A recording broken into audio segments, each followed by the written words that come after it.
Welcome to the Courage Never Quits podcast, where members of the West Point class of 1986 tell their stories. I'm your host, Paul LaFontaine. As always, the views expressed in this podcast are those of the participants and not of West Point, the Army, or any organization. Let's go to the podcast. Tom Weiss, welcome to the podcast.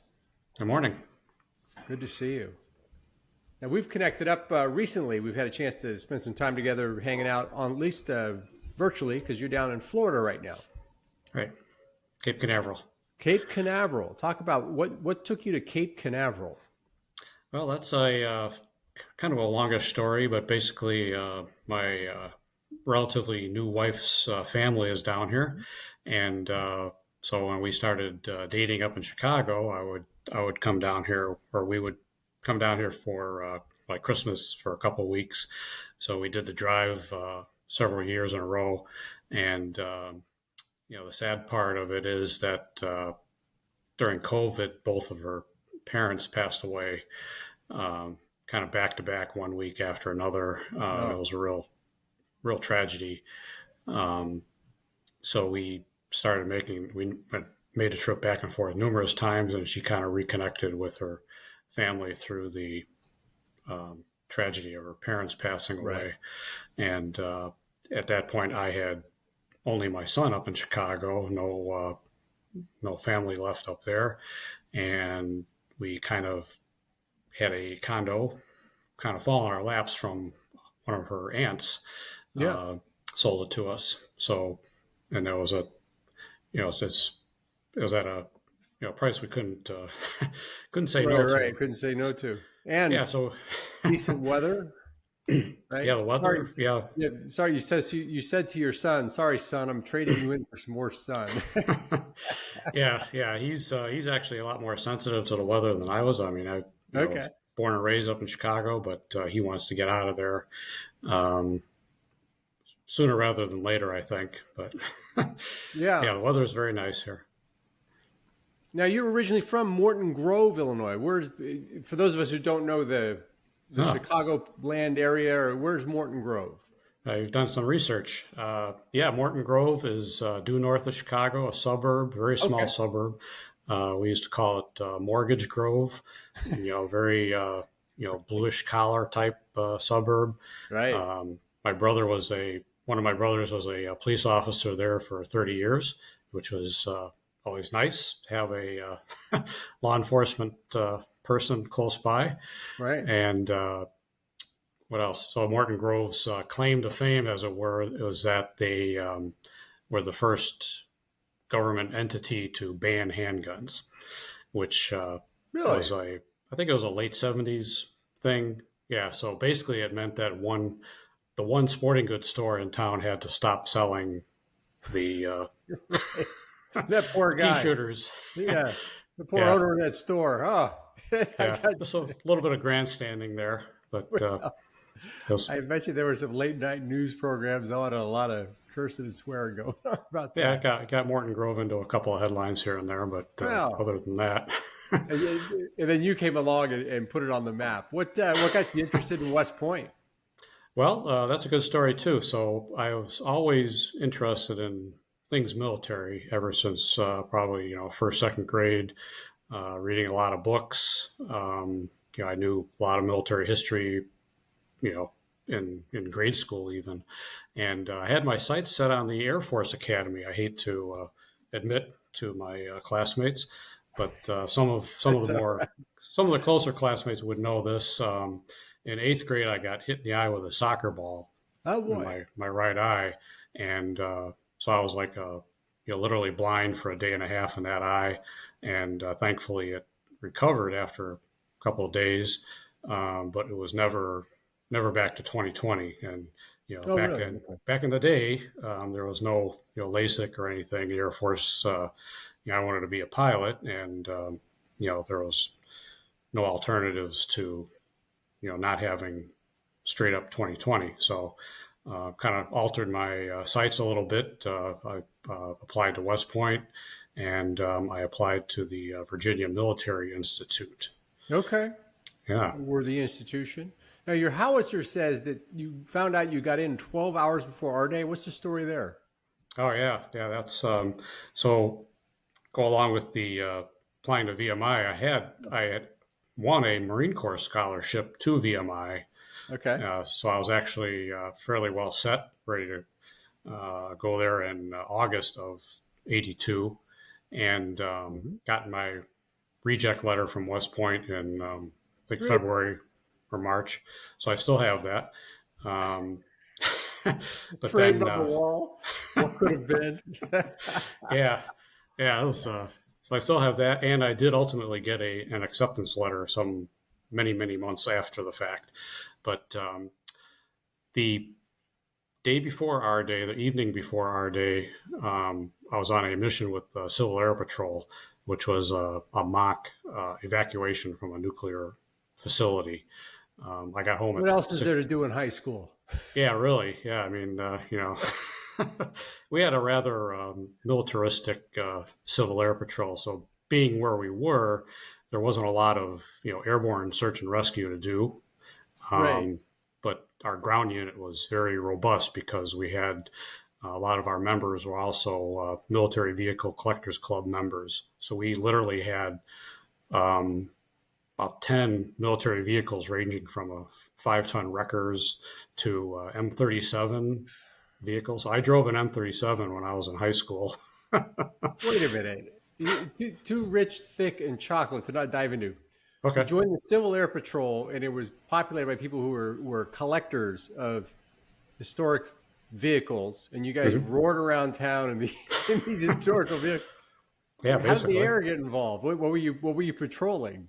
Yeah, there was not a whole lot of air component. We did have a couple of pilots, and I did actually go on a couple of training flights from. Okay. But yeah, I mean, given the regional, I mean, like Montana, Alaska, there's a huge airborne component of Yeah. that's their primary mission, right? But in the Chicago area, there wasn't a lot of that. There was, the civil defense type missions. We actually went on a body search once. So I don't know how that got started. I was You went on a only body search. following What is orders, that? as What they is, say. well, this sounds a lot more interesting at West Point. What's a body search in the Civil Air Patrol? And more importantly, what kind of vehicle did you take? 'Cause it sounds like would you roar up at a half track? Well, yeah. Again, I don't know how the connections were made, but some of the the adult members, and I will air quote the adults part. Yeah. They had connections to law enforcement, I guess, and Yeah. some law enforcement said, "Hey, we need some help doing a body search in an area." So we Yeah. literally formed You a lined up and off you yeah, went, right? yeah, we literally formed a skirmish line, kicking over leaves, and there was I remember distinctly coming across like a overturned rowboat by a lake, and everybody's like, "Yeah, you know, let's try there. That might be it." But alas, there was nothing under the boat. But yeah, so that was one. So getting back to the evacuation thing, so I got Yeah. home that day at 6 o'clock in the morning. Uh, Crashed on my patio for an hour because I didn't want to wake my parents up. Eventually got into bed. I barely got the call at 2 o'clock in the afternoon. I barely even was alert Hmm. enough to take that call. But it was a captain from West Point saying, very short and to the point, we have a slot open.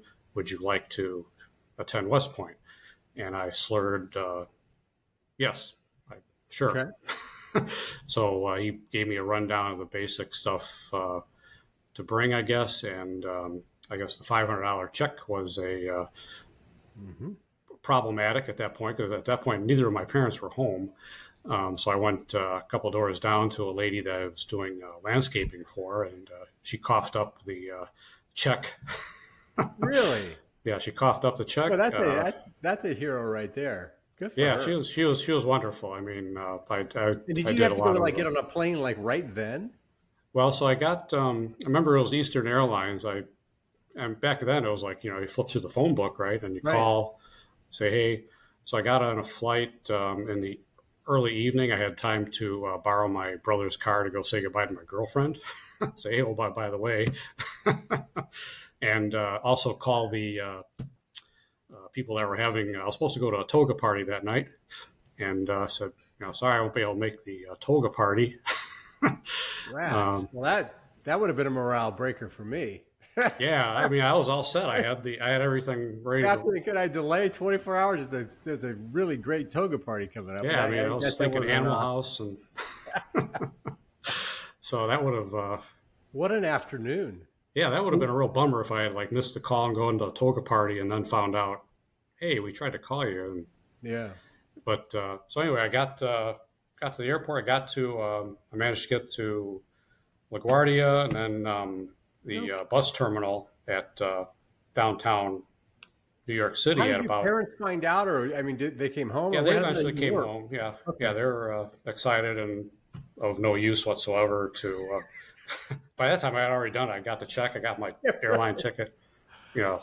I don't know that I would have the presence of mind at that age to do that. Good for you. Yeah, it was pretty exciting and running on adrenaline at that point. Yeah.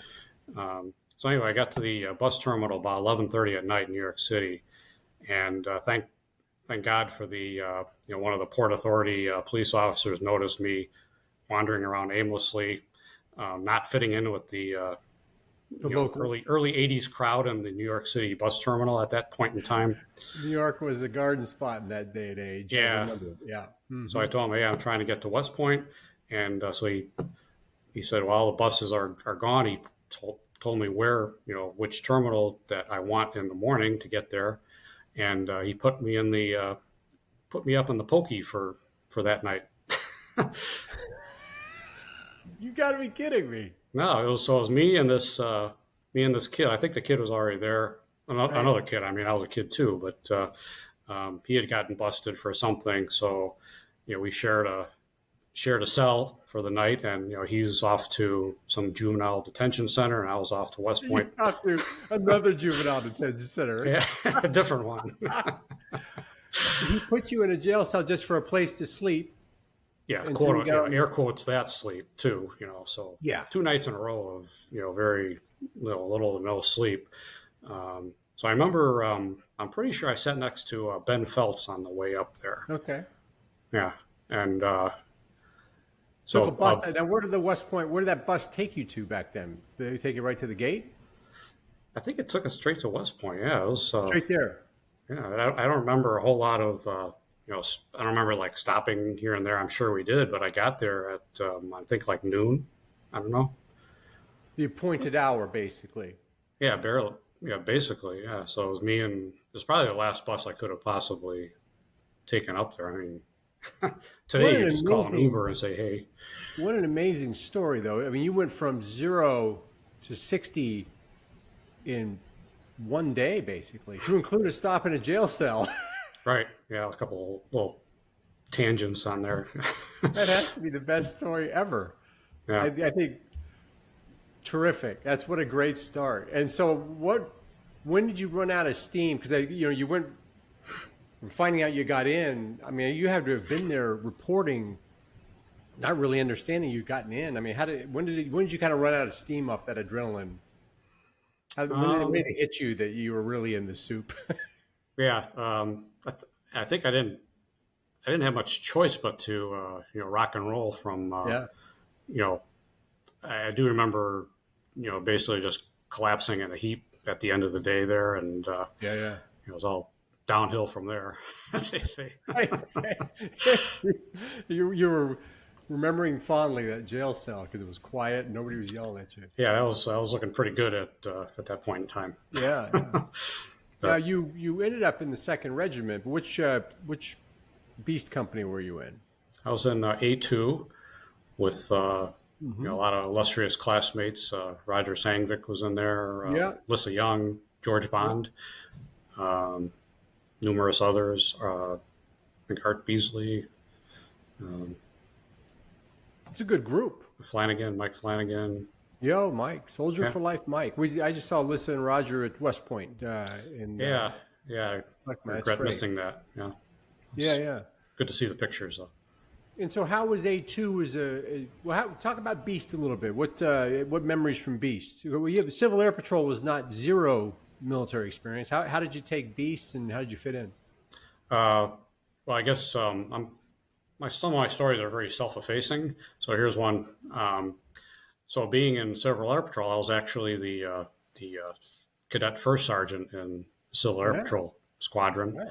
So, I volunteered to the cadre first sergeant to offer assistance. Go ahead, laugh. I don't care. How'd that work out for you? Yeah, not goodly, but like George. But cooperate and graduate. You were really cooperating. Yeah, I think things went. We had a good company. Which company was that? Do you remember? I don't. I remember Dan Holkinson was in my squad, and it took me a mature reevaluation to figure out that he was always where are you from, cadet? He would always say Happy Camp, California, and I think intentionally to basically draw flack because that always. Always a crowd pleaser to say you're from Happy Camp, California. Absolutely. And Dan, when I actually went to his retirement ceremony up in D.C. Yeah. And I think one of our other classmates we were talking about was very. He pulled me aside. He said, "Hey Tom, it was great to see you." And he actually told my our day story to his son when his son was applying to the academy about perseverance and not giving up, and so his son, whether or not that helped or not, I don't know. His son did go to West Point, right. Yeah, which I met his kids there, both fabulous officers in the Army. Yeah. Well, that's a good B squad, and a good. Certainly, you had Dan Hoaxton. I had Tim Knight, so I think between us, we probably had a lot of deflected upper class rage come our way, but that's good. What's that? A2, good crew in A2. What? How'd you find academics and the whole? What was A2 like? Was it a difficult company, or was it pretty laid back? I thought it was pretty challenging. I remember getting locked up a lot and a lot of laundry delivery issues. Probably nothing different from any other company. I guess eventually I remember one upperclassman would play the latest Talking Heads album, us locked up in the hallway, but music nonetheless. One of my roommates, Lou Dreyfus, kind of introduced me to music. Period. I wasn't much of a music person before then, but he had a lot of good tunes, and I can't remember the guy's name, but he had one of our company mates had an entire footlocker full of cassette tapes. I mean, must have been 1,000 of them. Music was a very different thing back then. You had to have a physical asset, right? Yeah. So we each had a subset of physical assets that we shared. It was very different than the digital wonderland we have today. Yeah, so Blue Oyster Cult became one of my favorites from Lou. Went to Lou's house in lovely, it was outside of Scranton, Hazleton, PA. Yeah, a lot of fun there. I remember the depths of despair coming back from Christmas vacation. Yeah, that was kind of a. What were you an academic in high school? Were you Civil Air Patrol? Obviously, was probably was favorable for your eventual admission. What was your approach in high school? Well-rounded, or did you focus on one area? I was pretty well-rounded. I tested well on ACTs and what was the other one? SAT. SAT, So I think I was fairly well-rounded as far as getting into West Point. I didn't excel. I had a couple of. I played golf, did some gymnastics. I was not a team president or anything. Did a lot of yearbook staff work, photography. So kind of overall. So getting back to the last minute acceptance. So eventually I found out, this is all pre-internet, of course, that I forget when I found out, but my predecessor, the slot that opened up, had mono and could not attend the academy. Really? I never found out who that was, or if the guy mono knocked him out. Boy, that's bad timing. Yeah. So I don't know who that was. I probably should have gone back to my congressman's office and Figured out who it was, and yeah. I don't know whether you'd thank him or curse him. Yeah, maybe he went somewhere else. Maybe he went next year to the Naval Academy, or maybe he went to U of I. Probably more likely they'd had an admission and they just had to delay a year. Had a chance to go to a few toga parties before they had to attend. Right, took a gap year they call it today. Gap year. Yeah, goodness. How did you find academics? Were you strong there? Or did it come naturally, or was it a bit of a struggle? I struggled, BC type academics. Remember some classes more distinctly than others. Ironically, the European history class was probably my least favorite. I just remember, I guess Major Genung. I just could not,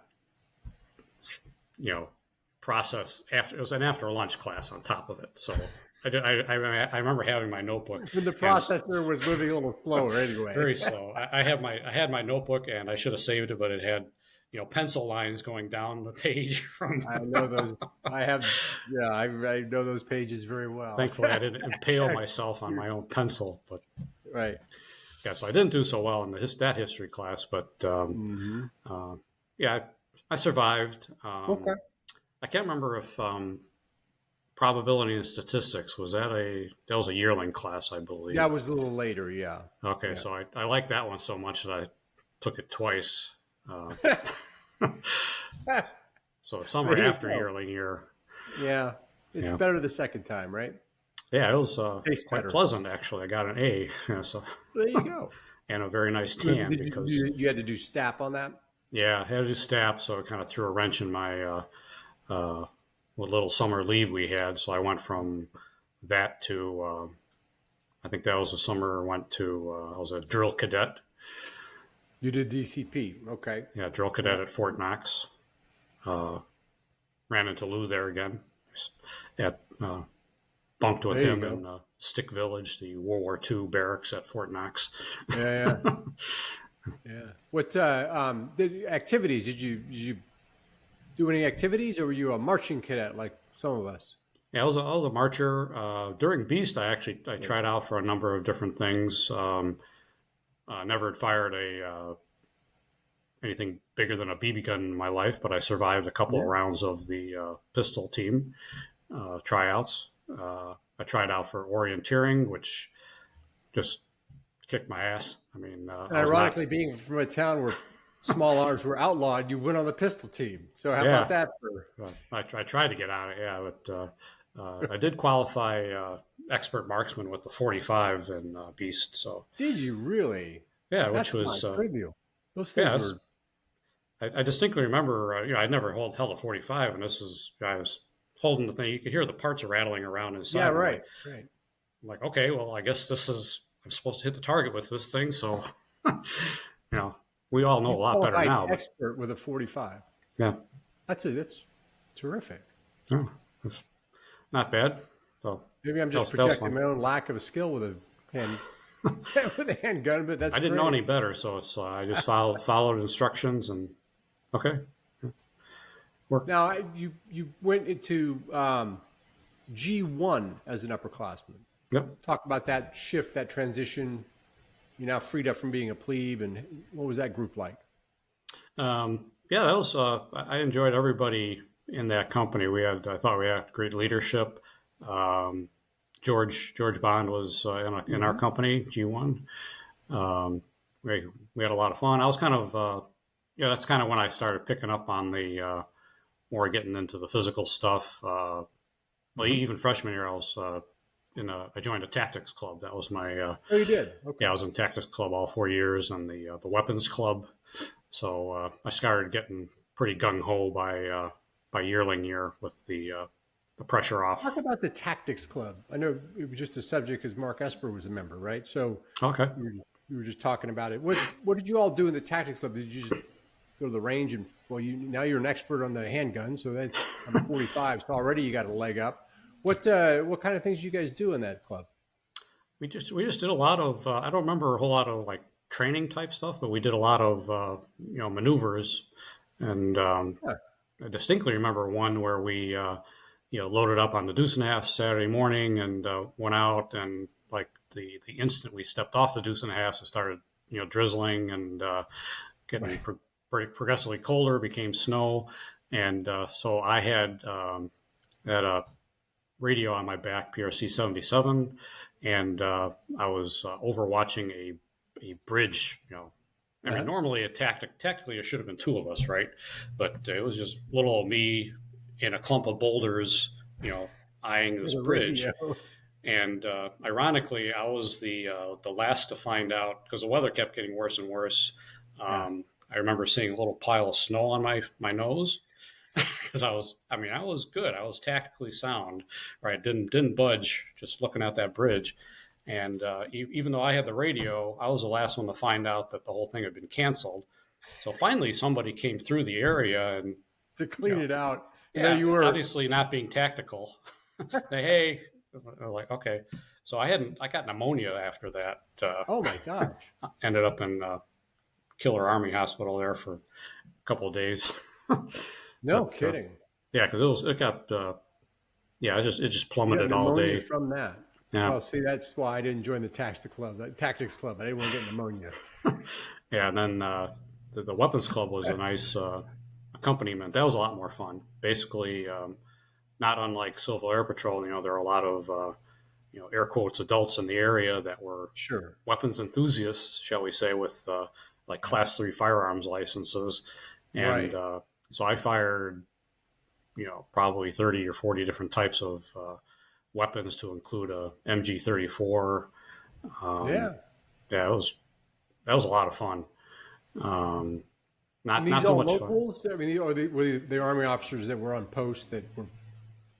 I think there were a few, bringing like collector grade type firearms, more select, like here's you can shoot two shots out of this Mauser or whatever, and Yeah. yeah, Right. yeah, those things are like if you've ever fired a Mauser, it's like back when men were men type of firearm. Yeah, I mean it's a Like a mule. yeah, it's a full blown hunting rifle. It's Right. like a Garand would be, or Right. but yeah, that was a lot of learning experience. I do remember one. I don't know how. I don't remember the night before, but somehow we had gotten pretty toasted somewhere. Mm-hmm. I call or whatever, and one of our upperclassmen being so I'm rather petite. I'm 5'6", and back Mm-hmm. then I was $135, soaking wet. Yeah. And so one of our upperclassmen basically picked me up and twirled me around the hallway, and my ankles were hitting all the door jams. So I had tactical or weapons club the next day, and so I barely got my boots on because my ankles were all swollen. Yeah. It was like 90 degrees. I had a massive hangover, and we had a range fire on top of that. That was the icing on the cake. So we're out there, massive hangover, swollen ankles, head throbbing, trying to put out a range fire. That was a less than pleasant experience, but probably the most realistic Army experience, I guess. You embraced all the fun stuff at the academy, Tom. I appreciate that about you. Yeah, I also did Sandhurst. I can't Oh, remember. you did? Okay, talk Yeah. about that. Did you guys Yeah. have a good squad? Some companies were very intense about Sandhurst. Others less so. Yeah, so caveat it with back then, Sandhurst is not like it is today, a much more realistic and functional Sandhurst, I guess. Back then, it was basically a more training ish, I guess. Right. But yeah, we I think we took second in regiment at some point. Oh wow. Yeah, but that was fun. I mean, you learn a lot. You learn a lot doing that, like running in boots. The boots that you had broken in walking, and you're like, oh, I'll just run in these boots. Well, boots broken in for walking are not necessarily broken in for running with very modest 20-pound pack. But so it got more than a few blisters and bloody feet from that. But As long as you avoided being swung about by another upperclassman, it yeah, sounds like your won't repeat things on that. P1 really, you knew how to party anyway. Just trying Yep. to make up for that missed toga party. Yeah, you could ask Mr. Bond if you ever get him on Oh, podcast about. we're gonna talk to George tomorrow, so maybe I'll ask him about some Yeah, stories about the types of yeah, things you got up. my drinking episodes. Well, and now you really took to the tactical stuff. That's great. I mean, that's you just didn't go out for the club as a yearling. You actually stuck with it through Sandhurst and all the rest. And yet you went armor. You think a man with your tactical acumen would have chosen the infantry. You went armor. Talk about that a little bit. Yeah, so you're right. I had all the training. I did, Texas Club, Weapons Club. I did boxing. I volunteered for intramural boxing a couple of times. I won one bout legitimately and two by virtue of the fact that nobody else was in my weight class. So I was in the buck 36 weight class. Right. Hey, You still take a them win, as you still can a get them. W. Yep. Still on the board, right? Yeah, and I also did a lot of. I didn't go out a lot on weekends. I did a lot of studying. I was, not necessarily super smart at a lot of things, but I had a lot of papers to write, being a history minor, and I also You were went a out. history minor, and what was your concentration? Well, history. Yeah, I mean, History. Okay. yeah, I don't remember anything more specific than that, but Yeah. So history was your focus, and you went armor after that. right. And but I also did a lot of backpacking out in the hills of West Point with a crappy old backpack that it had some kind of a frame on it, but I would throw 60 pounds of books in the backpack and go out 10 and 15 Really? miles, and so I had the bloody boot experience where both of my boots came back looking like, or my feet looked like hamburger. You can ask Mr. Bond about that too. Good. But yeah, I just couldn't convince myself. I mean, I just, I guess it was self-evaluation that, that I'm not cut out to be a infantry officer per se. Okay. My thinking of an infantry officer being like, airborne, 82nd Airborne type. So when the time came, in the selection hall there, I was kind of still flipping a coin between 82nd Airborne Armor, which I thought was like a compromise somehow. Right. I don't know why I thought that's like more like 2x worse, not like 50-50. Right. But so I was flipping between that and the 3rd Armored Cav down in Fort Bliss, because one of my professors, my senior thesis advisor, Colonel Brower, he was class of 69, and one of his classmates was squadron commander down there, who was getting the very first M1A1s in the Army. So I'm like, brand new M1A1s. That sounds intriguing, So I mean, we had trained on M1IPs at Fort Knox. Yeah, and I had so we had some experience in the older tanks. So I have ultimately picked the 3rd ACR down in Fort Bliss. Okay. The Brave Rifles. Brave Rifles. Yeah, I missed the actual tank transition, but we did all the other transitions from So they already had them when you showed up. Yeah, the tanks they had. Everything else from the Reagan defense bonanza, we transitioned while I was there. Jeeps, Humvees, 45 9mm. Yeah, that's a part of our class's story, is that all of the equipment that was part of that modernization was coming online, and so a lot of our early second lieutenant, first lieutenant experience was going and picking up and familiarizing ourselves with new equipment. Right, and then Desert Storm was kind of the ultimate systems test for all of those weapon systems. The Apache led the charge there, and our M1A1s were picking off the Iraqi Pentagon tanks. Said, "We got you all this stuff. Take it for a drive." Yeah, we did. I mean, the stuff all worked. I mean, much to our surprise sometimes. But how did that talk about? So you did platoon leader time. I imagine XO. Talk about all the way up to Desert Storm. Kind of your experience at the 3rd ACR? Yeah, I guess, I did pretty well down there in terms of, I had I started out as a scout platoon leader on 113s and improved tow vehicles, if you've ever had the pleasure of, yeah, what a what a jerry rig. It's about the best I could say about it. Where was the improved part was always my question. Yeah, I hate to see the non-improved one, you know. The base model, not so good. Yeah. So I had a platoon of those guys, and some of them still had bullet holes from Vietnam in them. Yeah, right. And then I went from that so I was only on the M1A ones for about a year and a half. Scout platoon, tank platoon, support platoon, which they don't award that. Unsung heroes, right? Pardon? You're an unsung hero having to be the support platoon because you're everywhere supporting everything, right? Yeah, that thorny crown does not get awarded to just anybody. But I remember getting the orientation from the outgoing guy who was just like, smoking cigarettes all the time, and we went to the ammo dump there, and one of his guys is in the background low crawling with a ammo tube, because you had to turn in these big tubes from the 120s, right? And the ASP guy, the civilian, crotchety old, probably retired E6 or something. Yeah.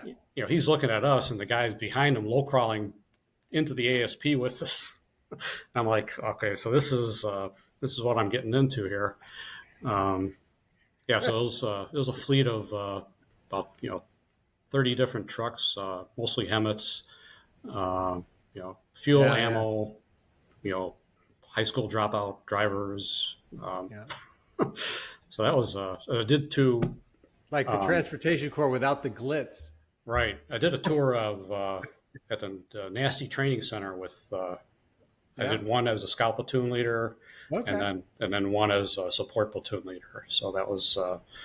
Boy. Yeah, that was very realistic.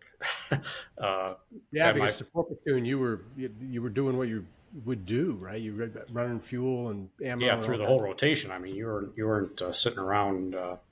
No. I had my one of my first. I don't know what you want to call them, disrespect incidences. So we're at the end of the rotation, right? Mm-hmm. And we're offloading our Hemmets, trying to turn in all the ammo, and we were helping out one of our sister units, or I can't remember why we had another unit there, but we're helping them out, right? Offloading their stuff, and there's an agreement that we'll help them out, and we'll take off, and this this major comes around. He must have been the XO, whatever unit it was, and saying that we're at the back of the line for offloading, and I'm like, so I'm sitting in my Humvee, my feet up on the dashboard. I'm like, I told my guy, offload this stuff into the dirt. Major changed his tune, but the reaction could have been quite different. I was a first lieutenant, but it sounds like it turned out okay. Yeah, he like I said, he changed his tune, and he got us. Talk about those days. Occasionally there was personality conflicts, regardless of rank. Like we all have a few stories of that. Yeah. So I went from support platoon to, as you mentioned, I was a troop XO, maintenance officer, basically. Had a lot of interesting experiences there. Did some improvisation with our M1A ones that were getting up on 4 years old at that point. So the air filters were a perennial problem.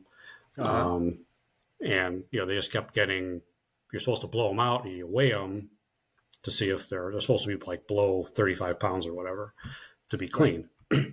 And they kept, kept getting, 36 pounds, 38, 40. With the equipment we had, it was not feasible. So I actually took a bunch of them to a construction company, because they've got Caterpillar type based operating the same environment. They blew them out, got them down to a better weight. But by July of '90, all 9 of our tanks had the same problem, and with the support of my troop commander, who I give credit to, he let me deadline all 9 tanks because of the air Really? filters. Yeah, nobody else was deadlining their tanks because of the air filters, right? I mean, everybody thought that was BS, right? You can't What was the strategy there? They get new filters get new filters. So this is July 1990. at a time when deadlining their vehicles was not career enhancing. Right. So That was a month later, it was career enhancing because that's when the invasion of Kuwait happened. Yeah. And we had new filters. well, when we got to Desert Storm, eventually in October of 1990, when our stuff got there, I should say, lo and behold, we had 9 tanks with 27 brand new air filters. Right. Everybody else was. Yeah, good for you. Yeah, they eventually got their air filters, of course, too. But at that point in time, we were the only. I mean, nobody knew what was going to happen. I mean, we could have very well been the only. He took a big risk. Yeah. And it sounds silly in the fullness of time, at our more graceful age now when you think about it. But I'm assuming he's a captain, taking that risk is a big deal. Yeah. So that was. Talk about the Desert Storm experience. You went over there. What was your role when you went over there? So that's a good question. So there was a transition. I was supposed to have left Fort Bliss in like the end of July or whatever, and my squadron commander asked me to stick around because basically I was like a senior first lieutenant, and he had very few first lieutenants. Period. So he asked me to stick around as a Troop XO for I don't know what he's 6 months or whatever. So like 2 weeks later, here I am going to Desert Storm instead, which I'm very thankful for. I mean, I can't imagine anything worse than sitting in Fort Knox and watching the war on TV. I would have gone to the advanced course otherwise. And there was several of our classmates have stories where they got caught up in that training cycle, and the Army couldn't let everyone go. Yeah, they got it. So what you were the XO when you went over, and it was for an armor unit. Right. So I went on the advanced party. So I was in there early September, learning, they showed us where we were staying. We stayed at a warehouse on a port in Daran. But Damam, I think it was called. Yeah, I probably cycled through that same warehouse. Yeah. I think we had some. Did you see my scribble on the wall there? Possibly. So yeah, that was fun. It was 100 degrees, 100% humidity. Nice place to live in a warehouse. Yeah, I remember the handful of porta potties that we had, which were story unto themselves. Yeah, but they were being serviced by basically Palestinians. Right. Garden spots. You didn't know which was worse. You happened to go in there anyway. What? I remember it well. So where were you in the line? Where did the 3rd ACR end up? I should know this with my encyclopedic knowledge of Desert Storm, but frankly, I don't. So we were next door neighbors. If you were in the 24th ID, we were the right flank guard for 24th ID. Oh, brilliant! Well, thank you for your right flank guarding. We appreciate it. Yeah, thanks for putting on that show right after the ceasefire. You're welcome. I was able to watch that show from a Mitsubishi Montero, which I would say that if you're gonna, that's the only worse than that would have been an improved tow vehicle. So, I actually had one of those as well. So for about a month and a half or so, I was the local purchase officer in Saudi Arabia, and I had a Mitsubishi Montero as well. Right. Me and did you go down into town and have to go to pull stuff out of town? I did that as well. Yes, that was. We were buying acetate, waterproof markers, and you name it. It was, I almost actually bought a sextant because I mean, part of better than what the GPS was back then, right? Yeah, we had one GPS for our squadron, a Cav squadron. 900 vehicles or whatever, driving around with one GPS, and part of also what I was doing was collecting map sheets. It was like putting together pieces of a puzzle. Each unit would have. I'm sure I hit the 24th ID up at some point, but hit up the Marines, hit up the 101st. We're trading. I mean, I had some, more than enough of some, and Because they came in spurts. You'd get a bunch of map sheets, and then you could kind of piece something together, and then you wouldn't get any for a long time. You had big holes in it. Yeah, I remember that. Yeah. So Being I thought in the Intel side, we were always dealing with the maps. Yeah. okay, yeah. So I thought a sextant might be a handy tool to use, in the middle of nowhere. I mean, we had Lawrence. Know how to use it. That Civil Air Patrol came in handy.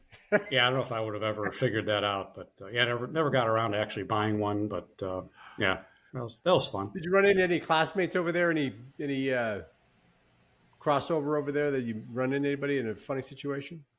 Yeah, we had so when I went over there, I was a senior first lieutenant. In October, I got promoted to captain, and they gave me a choice of being a captain XO with the existing captain, who was the guy that deadlined the tanks, or being kicked upstairs to the squadron S3 shop, and I chose the S3 shop just to avoid the potential conflicts.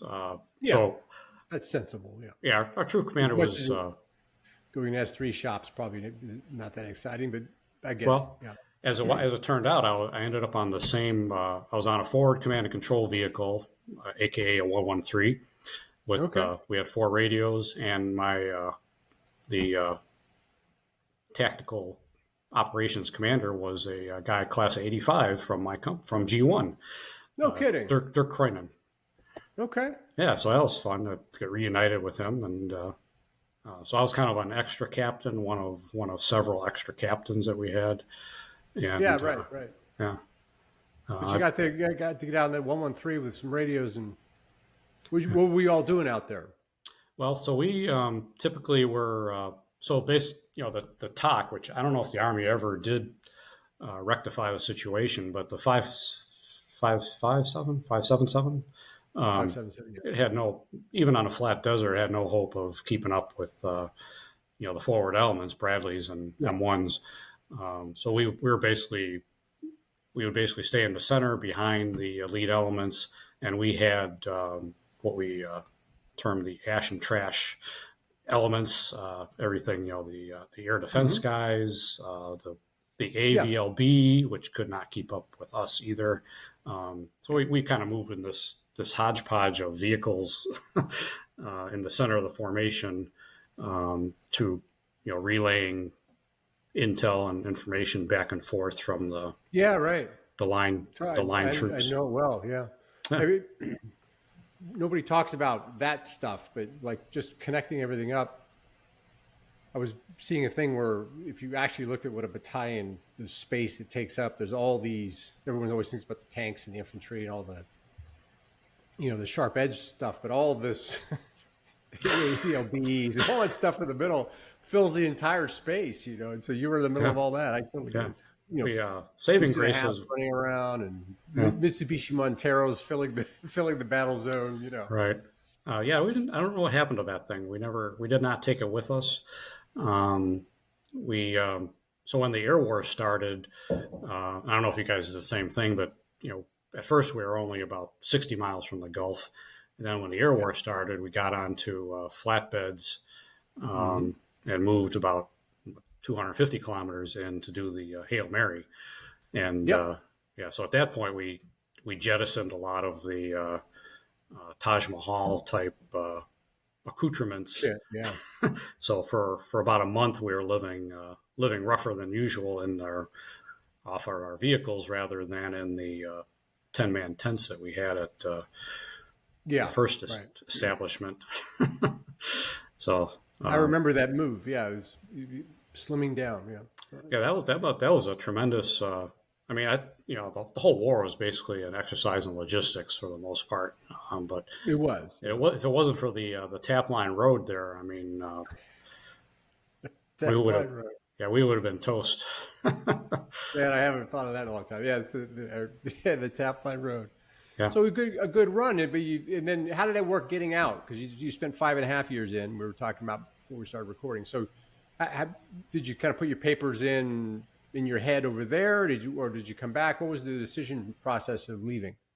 Yeah, so I was one of the contrary to our Squadron XO's intentions, one day one of our privates from the S3 shop, so he didn't tell me in person, but this private comes up to me and says, "Hey, sir, you're the commander of the rear detachment in Saudi Arabia." And I'm like, "No, I'm not." I just went straight to the colonel and said, "You asked me to stay on here. I'm already like the last man in my class for the advanced course." So he completely agreed. The XO had not consulted him, so obviously me and the XO were. But he immediately turned things around. So I got out of there, went to the advanced course, and sometime in there that I was getting more of a taste of civilian life. And at that time, the Army had already started downsizing combat units before Desert Storm, so that was just paused, and they were letting guys out with 2-3 years of service from the academies. Yeah. And so there was a lot of people that were just getting out, and I joined the herd. Basically, I said I'll go be a business person. So I started. Yeah, it's hard to describe when it's normal for everybody to get out. Everybody gets out. Right? It's just it's an interesting having had experienced it. So what did you do first when you got out?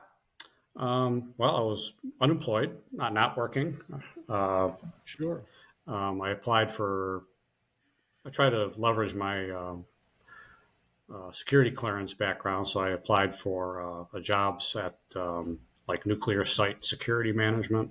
Mm-hmm. So that was one stack of paper, and then a very similar stack of paper I applied to the CIA. Okay. I actually interviewed with the CIA, and I thought things were going swimmingly, but they wanted me to be an operations type. Right. And I was more like, I want to be an analyst, my history background. And I did a lot of studies in the Middle East. And so if I had been an analyst, I probably would have been on the Middle East desk in the 90s, which would have been interesting. But they just didn't want me as an analyst. They wanted you to be on the operations. They wanted me to be a spook. And I'm like, I don't want to be a spook. So declined that offer. And eventually... I was researching a lot of different industries. Did the usual. I think Lucas, some of the GMO. Recruited for. I remember one guy offered, say, "Well, we got this job for line manager in a paper company up in International Falls, Minnesota," and I said, I know where International Falls, Minnesota is. You know why I know where it is? Because that's the spot where the Channel 9 weather always shows is like, 10 degrees or it's like at the tip of Lake Superior, right? So it's right. It's got its own version of fame. And it's like the Lake Superior version of Buffalo, New York, right? It's I'm like, so that was probably the last time I went to the GMO recruiting route. But I think the GMO recruiters liked us because we didn't have any preferences. It was just anywhere, right? So they could really we were very mobile. Which I was not. I did not want to move from the Chicagoland area. And so back in Desert Storm, we had, I don't know if you had the privilege of using a cell phone back then, but... we did have one, Yeah, so that was... I didn't have one. My commander had one, but we carried it around with a big case, absolutely. Yeah, so I picked up on a lot of books on cellular technology, met someone that was working at Motorola, got a lot of insights. And then Motorola had this job fair where ultimately like 5,000 people showed up. Yeah. But I was one of the very few that could actually talk turkey, instead of just, here's my resume. Good for you. I could, so the guy on the other side of the table was a systems engineering manager. And so I could have a passable conversation with him. And so he ultimately hired me in spite of the fact that you asked me if I had computer experience. I said, yeah, because we had, I don't know if you guys had these, but we had these Zenith quote unquote laptops. They're about 4 inches thick. Yeah, so they're boat anchors, right? But there was no mouse, right? So Yep. the guy asked me if I had computer experience. I said, yeah. So we get into the office after he hired me, and I'm like fascinated by this mouse. And he's just like, oh my God, what did I hire here? What have I done? Right? What have I done? But yeah, I actually did a lot of contributions with the system engineering group at Motorola because I was, Okay. I mean, we had a lot of engineering background at the academy, mechanical especially, and a lot of the quote unquote system engineers at Motorola would actually, they were more like double E's, so they could design circuit boards and stuff. But as far as like putting a base station together, they didn't know any more than the average Joe. So I had a little So that more. got you going in Motorola and systems engineering. That's an amazing leap. Well done. Yeah, that was very, very So lucky. how did your career go from there? So let's talk about family for a minute. So you Okay. said you had your son. How did that all fit in there in terms of So the next generation there? yeah, my first wife, she worked at Motorola, Okay. as well as a couple of her family members. My ex-father-in-law did 44 years with Motorola. Oh, wow. Yeah, so I mean, he worked with like the founding father of Motorola, the guy that worked on the car batteries, and Yeah, for sure. that's how old. But yeah, so it did. You met her there at work, basically. No, actually before that, but yeah. So we had my son back in '98, and Okay.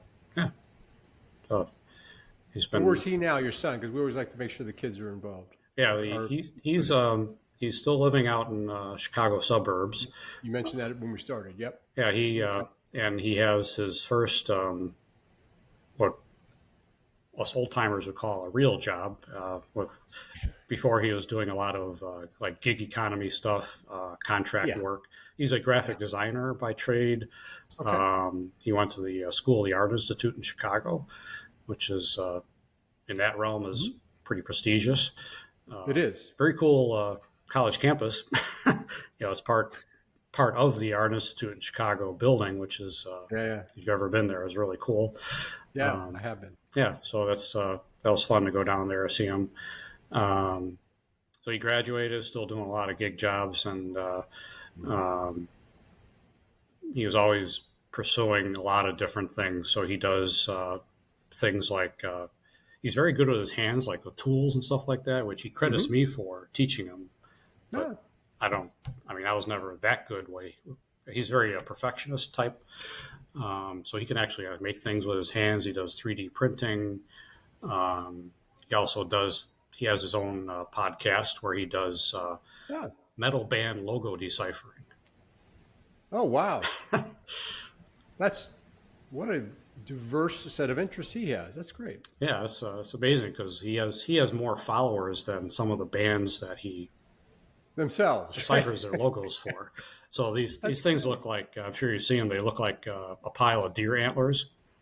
Yeah, right. High Loon and all those different bands have these. Yeah, crazy, so he can spend an hour on a podcast deciphering logos. Deciphering them. It's like figuring out what they mean. Yeah, picking out the letters or where the letters are supposed to be, and That's great. Good for him. I love quirky. Not quirky, wonderful skills like that. Good for him. So he's Great. he's probably not doing a lot of that these days because he's got this quote unquote real job. But And what real job did he settle in terms of just industry? so it is a graphic design position, but he's working for a firm that does AI assisted risk management, financial risk management. He's doing some of the. He must have an interesting time with all the new technology and particularly the AI stuff. It's got to be an interesting time for him. Yeah, absolutely. And was he?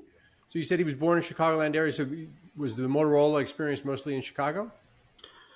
Yeah. So the Motorola Cellular Infrastructure Group was bought up by Nokia back in 2011. So it was same desk, different job, and the whole industry had been. In that time frame was like race to the bottom type business. Right. So, when I first started, a base station was $250,000 or more, and the size of like 3 refrigerators. And by the time, that 2011 time frame, a base station you might confuse it with a wireless access point today.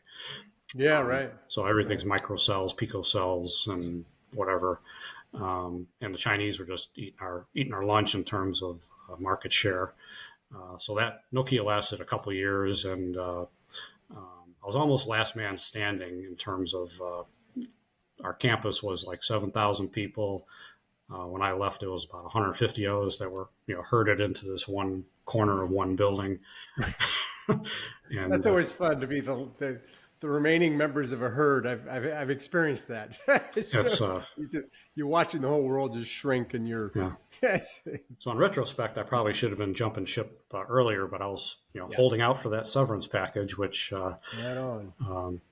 When it had been a year. I mean, Motorola is extremely generous. I mean, they were at that time. At one point, they were offering a year severance, but I never got. They didn't figure out what cube I was sitting in until much later. So Nokia's severance was only 3 months. So, six months. I'm sorry. So 6 months, which is still, good chunk of change. So I got the severance, which lasted me through my unemployment period until I got picked up by Gogo, which was the in-flight internet company. Having done a few flights, I know that company. Yeah. Okay, so you kind of a love-hate relationship between the users and the company on that. Well, the fact that you work for them makes them the love category. I guess. In retrospect, maybe at the time less so. But so did I remember 4 years with them, 4 or 5 years until COVID hit. And being so you had a very long run with Motorola and Nokia than Gogo. I mean, it all in this area of engineering infrastructure, I imagine. Yeah, 24 or 5 years. One way to think about it. And did you become more engineer-like, or were you more of a project manager or people manager? How did it develop over time? I went from systems engineering to so I was in system engineering for the Japan Digital Cellular Program, which was back then was basically blazing the trail for Motorola on point. Yeah.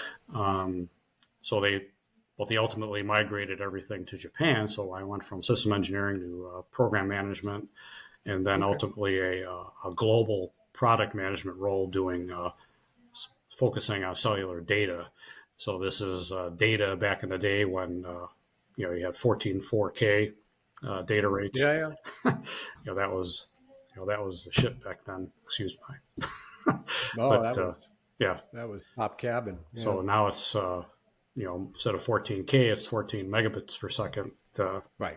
A few quantum leaps in between there. Just a few.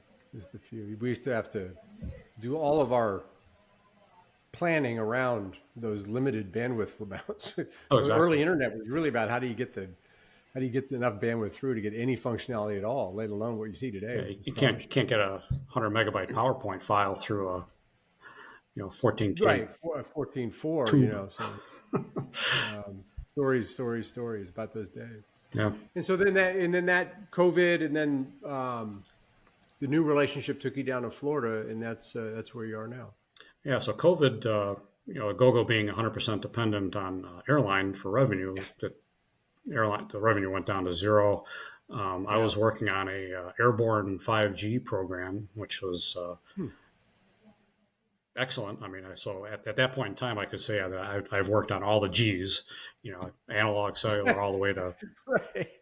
You've ridden it all the way up. Yeah, I've seen all the hype and all the ballyhoo, but with with COVID, basically these things called flat panel antennas, electronically steered phased array flat panel antennas, were kind of becoming a thing. There was always issues about heat dissipation, but the airlines were like, if I'm going to go 5G, I'm going to wait for flat panels. And where are these antennas? On the plane? They're on top of the aircraft. So if you go to and so there's enough flat panels. Those of us who are troglodytes, so when these planes go through the air, they've got an antenna. Are they picking up on the ground stations? What Wi-Fi are they picking up? That's a great question, because the original like Gogo system was an air to ground based system, basically a Right. cellular system with a great deal of modifications, um, almost breaking the laws of physics, you might say. But it was a Uh-huh. 3G system, very Right. limited bandwidth. So the modern systems, and that's so COVID kind of was the the last straw for that, because the airlines, they knew at that point that they weren't investing in Wi-Fi for a couple of years. So by the time the end of COVID rolled around, these panels were viable products, and those are Right. SATCOM based. So Okay. Gogo actually had a couple of other SATCOM based solutions using geosynchronous orbit satellites. They could get a good, I think 15, 20 megabits per second to the plane. I'm not going to be able to cite the number correctly, but I heard on a podcast recently the number of satellites even 15 years ago to today is astonishingly different. So it's gone Oh from yeah, like 1,500 to 15,000, like a huge, that's just that much more right. is in the air now or in space now that you will enable these things. Yeah. So So these, those numbers are wrong. So please, oh no, those true nerdy members of the class, don't write in the comments you got the number of satellites wrong, because there's someone out there. oh yeah, But yeah, it's amazing. You saw it all the way up from 1G all the way up to 5G. yeah. And so the SATCOM really, these flat panel antennas communicate with, and I learned a lot of this from osmosis because my wife still works at that company, so I Oh, get there all you go. the traffic on what's going on. But it's the low Earth orbit satellites that are kind of polluting the space environment. Is that right? Yeah, so that's what makes things viable, because the flat panel antennas don't have to put out as much power to go from, instead of 23,000 miles up in the air, these LEO satellites are 400 or 500 or whatever. So it's a lot more viable. Yeah. You can do a phone call, so there's actually direct to satellite communications now on cell phones. There is some delay, That's but amazing. it's not the I mean, half-second delay with a. it's amazing that we take that for granted. The astonishing changes that we've seen in our lifetime, just when you were starting out with Motorola all the way through, right? Yeah, it's absolutely amazing. Yeah. Well, what a run! If you look back and could give yourself advice at any period of your life, what at what point would you intervene? Yeah, And that's a give good yourself some question. advice? But I always, at some point, I started kicking myself for not getting back into or not getting into the service. I mean, my limited experience with the National Guard prior, while I was on active duty, I was an evaluator on a couple of things. So I was a second lieutenant. I got sent up to Boise, Idaho, as an evaluator, and I'm like, I knew my place. I mean, I was like, I'm not going to tell you. I can't tell you guys what to do or how to do it. I'm just here to take notes, because these guys are all combat veteran, Vietnam, Yeah. and But when we were getting out, I think there was like maybe this. I remember my exit interview. There was like one sentence about, hey, do you want to join National Guard? I'm like, nope. I'm going to be Right. too busy being a business person. So I didn't do that. And as time went on, I was like, then 9/11 happened. I guess the guilt set in. I was not called up by virtue of some. So one of my fellow product managers at Motorola, one day he was called up and said, "You can go to Korea for a year, or you can deploy here for 2 years." And he's like, "Who is this? This is the Army." So he was With a capital A, the Army. yeah. So he Where was do you want to go? he was kind of shocked, and so that kind of prompted me. I mean, I had a 2-year-old son at that time, or 3, whatever, and so I called up the Army. I said, here's my SOC. Am I going to be called up? Better Yeah. forewarned than, Yeah. and they said, no, you missed it by 2 months. I'm like, okay, Really? click. And, but From inactive ready reserve, you missed it by 2 months being called back up. yeah, I remember the inactive ready reserve thing. So I got the, you're no longer in the IRR back in Yeah. '99, I think. I don't know. Yeah. But yeah, so that came and went. But then like one of my nephews, he enlisted, went through the Iraq invasion. Met a guy at Motorola who was in a Iowa National Guard, and he's kept ribbing me in the gym about joining the Guard, and because they're getting ready to go to Afghanistan, and I'm like, yeah. So shortly thereafter, so you think? Yeah, sorry, go ahead. Shortly thereafter, I actually did try. I got connected with the local National Guard recruiter. He was awesome. A guy, former infantry sergeant, converted to the chaplain / recruiting officer. So he got me a physical in 2011, and then he called me up and said, "Hey, hate to say it, but you don't meet the 20-year rule." And I'm like, "What's the 20-year rule?" So the 20-year rule is you have to retire at 60 from the Guard or reserves with 20 what they call good years, right? So I only did 5.5 active. I didn't do national. You needed 14 I missed that by a year and a half. So so your advice would have been to get involved in that in some way. Yeah, try to keep active in that. I know it's really difficult. I mean, I don't understand. We had some managers at Motorola that were in the Guard and somehow managed it, but it just seems like it's not 1 week in a month. We have classmates who have amazing stories who ticked that reserve box when they got out or National Guard, and then ended up with second careers. Amazing. Hats off to them, especially. But you had a good run. You had a good run without it. Is there any story we haven't covered today that you think would be fun to tell? Because it's always the case that as soon as we hang up, you're going to go, "Oh, I didn't tell about the time I jumped the wall at the academy and ran into Highland Falls and caused a ruckus." Oh, I don't know. I don't know. I think we covered a lot of ground there. Probably, some of the. And if there's none, no, that's no problem. But I always make sure we cover off on it. Tom, so thanks so much for the time today. I'm actually delighted that because we were on opposite ends of the Corps when we were there, so we didn't know each other at all. But we're now friends late in life, and that's some of my favorite activities. Get together with classmates that you never knew you had, but now we're friends because we were in the class. And it's always great hanging out. And thanks so much for coming on and sharing your story. Throw in one more kind of a claim to fame. So I was in the military history program. I took a lot of challenging courses. So two things. One was Captain Kaplan from the Arab-Israeli Wars class. I don't remember if you took that one. But I guess I scored highest on something or whatever. But I had lunch with General Kahalani, the Lion of the Golan. Really? Yeah, up on the poop deck.